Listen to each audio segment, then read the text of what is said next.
kita ya memanfaatkan umur kita ini ya, sisa umur kita, semuanya kita akan menghadap Allah Subhanahu wa taala. Allah Ta'ala berfirman dalam surat Al-Mu'minun ayat 99 dan 100, hatta idza jaa ahadahumul maut qala rabbirji'un la'alli a'malu salihan fima tarakt kalla innaha kalimatun huwa qailuha wa min waraihim barzakhun ila yaumi yub'atsun. Surat Al-Mu'minun ayat 99 dan 100. Sampai ketika datang kepada seorang dari mereka al-maut, kematian. Berarti dia udah dicabut nyawanya tuh. Dia udah dicabut nyawanya. Dia melihat roh, dia melihat fisiknya. Kok aku udah terbang nih. Itu jasadku lagi diapain? Oh, banyak yang nangis, keluargaku, istriku nangis, anakku nangis, ya, orang-orang di sekitar kita menangisi kita. Kita terbang, kita ngelihat mereka tuh. Akhirnya kalau kita orang, masya Allah, naudzubillah, orang yang suka maksiat, orang yang selama ini melalaikan tugas ibadah, kita akan langsung berangan-angan, qala rabbirji'un, ya Allah, kembaliin aku ya Allah. Dan juga dalam kubur, ya, dalam kubur itu banyak jutaan manusia nangis, teriak-teriak. Pengen apa paling? Pengen balik lagi ke dunia. Ada yang pengen sujud, dulu nggak sholat. Ada yang pengen sedekah, dulu pelit. Ada yang pengen baca Quran, dulu malas. Ada yang pengen pakai hijab, dulu nggak pakai hijab. Ada yang ingin berbakti kepada orang tua, dulu nggak berbakti sama orang tua. Dia berharap supaya aku bisa beramal. Dia tidak ingin ketemu istrinya, enggak. Dia tidak ingin pergi ke tempat apa, enggak. Dia tidak ingin kembali kerja, kembali nyari, enggak. Dia cuma ingin la'alli a'malu sholihan. Mudah-mudahan aku bisa beramal soleh. Ya, itu permintaan orang yang sudah mati.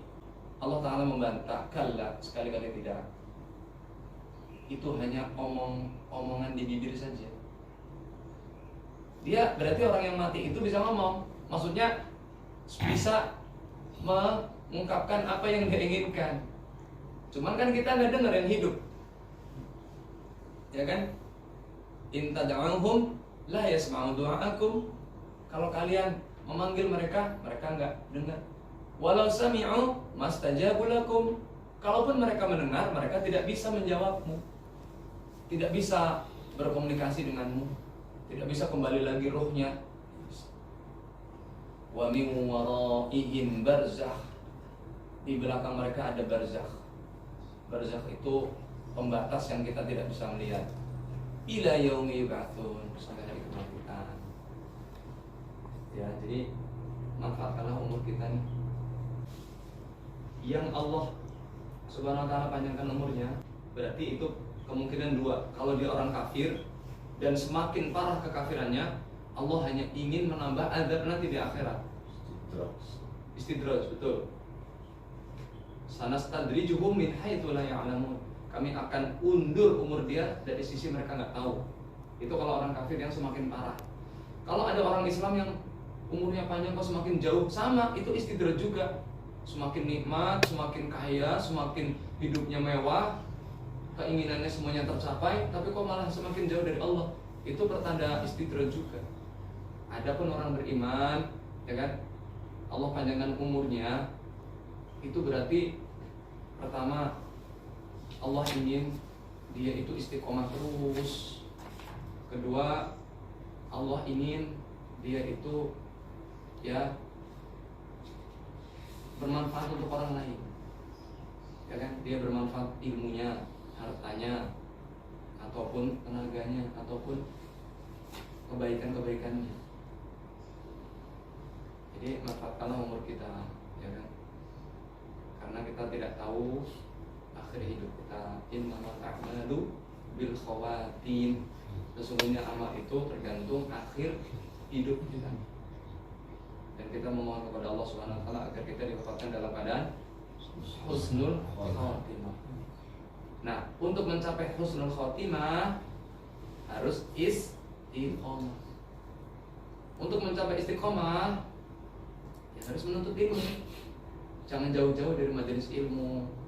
Jangan menunda-nunda amal. Jangan mengatakan aku udah tua.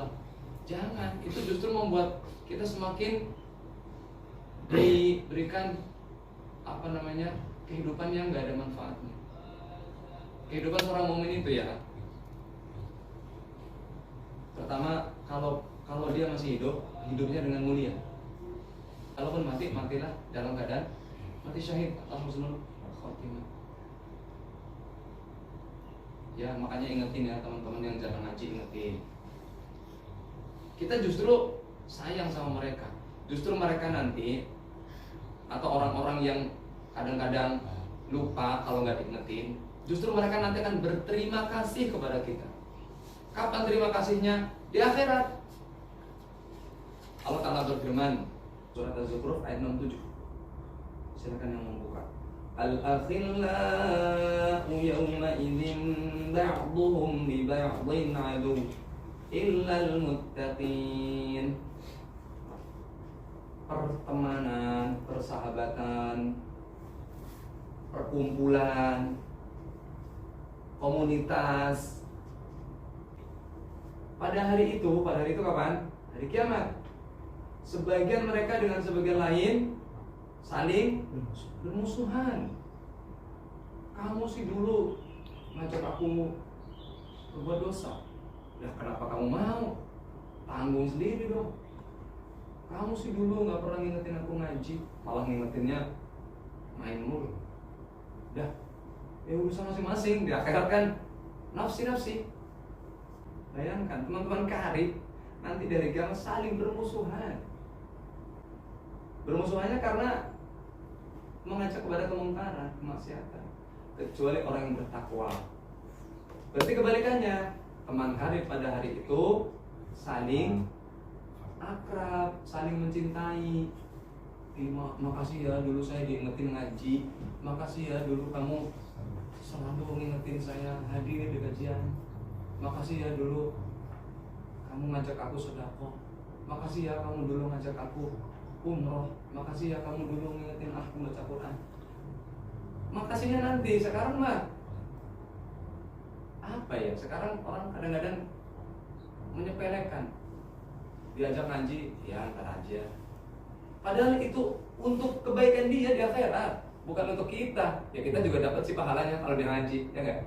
Man dalla ala khairin falahu mithlu ajri fa'ilihi. Barang siapa menunjukkan kepada kebaikan, nih ya, ini hadis luar biasa. Barang siapa menunjukkan kepada kebaikan, nunjukin doang. Falahu mithlu ajri fa'ilihi. Dia mendapatkan pahala seperti orang yang melakukannya. Bayangkan. Misalkan nih, antum sakit, antum menunjukin kajian. Oh di sana ada kajian, antum tapi sakit, tapi saya sakit gak bisa hadir apa. Orang yang antum tunjukin datang, antum mendapat pahala yang dia dapat. Luar biasa. Makanya jangan bosan-bosan ngingetin teman, kita saling munasohah, saling tawaso, menasihati, mau mengingatkan. Ya bukan berarti kita merasa lebih baik dari mereka, bukan. Justru kita sayang sama mereka, sama siapapun lah ya, bukan hanya teman kita. Termasuk orang-orang tetangga kita yang maaf ya belum ngaji, dalam arti belum mau untuk memperbaiki bacaan Al-Quran. Saya yakinlah banyak ya orang-orang yang nggak mau belajar, entah karena malu, entah karena merasa beda dengan kita. Padahal kita bedanya apa sih? Sama-sama Muslim. Di dalam Islam ada nggak orang pintar derajatnya harus lebih tinggi orang ini secara status? Kita semuanya di hadapan Allah sama. Untuk pernah dengar hadis ini nggak? Betapa banyak orang yang kakinya berdebu, pakaiannya lusuh, tapi ketika dia bersumpah dengan nama Allah, keinginan dia tercapai. Bayangkan, ini orang nggak punya status gelar pendidikan akademis, enggak. Tapi masya Allah di depan Allah dia itu lebih mulia dari yang vertikal kita. Jadi masalah iman, masalah takwa itu bukan masalah status pendidikan, status sosial di masyarakat, bukan juga status panggilan, jabatan, bukan. Ya kan? Inna akramakum indallahi atqakum. Sesungguhnya yang paling mulia di sisi Allah di antara kalian adalah yang paling bertakwa. Ya. Itu saja yang bisa kita sampaikan. Masih ada waktu sih. Wallahu a'lam bishawab. Sallallahu alaihi wasallam. Subhanallah wa bihamdihi asyhadu an la ilaha illa anta astaghfiruka wa atubu ilaik. Assalamualaikum warahmatullahi wabarakatuh.